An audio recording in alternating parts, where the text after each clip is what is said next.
બરડા પંથકમાં વીજ ચેકિંગ દરમિયાન ફરજમાં રૂકાવટની ફરિયાદ નોંધાઈ હતી, જે મામલે ખેડૂત આગેવાનની ધરપકડ કરવામાં આવી હતી। ત્યારે આગેવાનના સમર્થનમાં મોટી સંખ્યામાં ખેડૂતો ઉમટી પડ્યા હતા।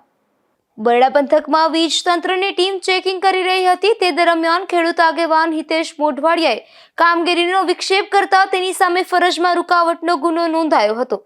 ત્યારે વીજ તંત્રના ઇજનેરે તેની સામે ફરજમાં રૂકાવટની ફરિયાદ નોંધાવી હતી, જેને લઈને ગઈ રાત્રે હિતેશ મોઢવાડિયાની અટકાયત કરવામાં આવી હતી। ત્યારે તેના સમર્થનમાં આજે બગવદર પોલીસ સ્ટેશનમાં આજે મોટી સંખ્યામાં ખેડૂતો ઉમટી પડ્યા હતા। ભરતભાઈ સાજણભાઈ ગોઢાણીયા, ગામ કુણવદર, જીબી ની ઘણી બધી તકલીફ છે। આજે હિતેશભાઈને હેરાન કર્યા નામવાર, અને જીબી વાળા ફોન ઉપાડતા નથી ને સર્વિસ માટે 3 જ ગાડી છે અને ચેકિંગ માટે 100-150 ગાડી આવે।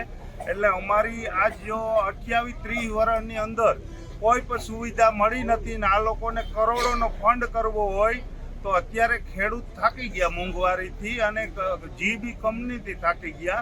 એટલે આ લોકોને ત્યાં અમારી જરૂરિયાત પૂરી કરી પછી ચેકિંગ ને જે કંઈ વ્યવસ્થા કરવી હોય એ કરે।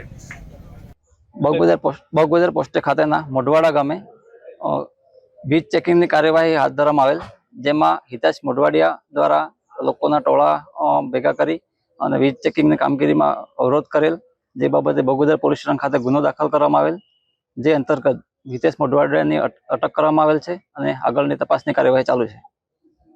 ગઈકાલે રાત્રિના શું હતું, કયો ઓડિયો વાયરલ છે બાદ તેને ધરપકડ કરી અટકાયત કરવામાં આવી?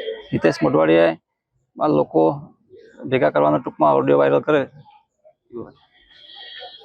એવું છે કે રાતે મોડી રાતે 1 વાગે હિતેશની અટકાયત કરવામાં આવી, મોડી રાતે કરવા પાછું કારણ શું? ટૂંકમાં ગુનો દાખલ કરેલ અને એ બાબતે અટક કરવી જરૂરી હોય, બીજો ગુનો ન બને એના માટે અટક કરેલ। હિતેશ મોઢવાડિયા સામે જો પોલીસ ખોટી કાર્યવાહી કરશે તો ખેડૂતો વધુ ઉગ્ર રજૂઆત કરશે તેવું ખેડૂતોએ જણાવ્યું હતું। ધીરુભાઈ નિમાવત, ગુજરાત ન્યૂઝ, બગવદર।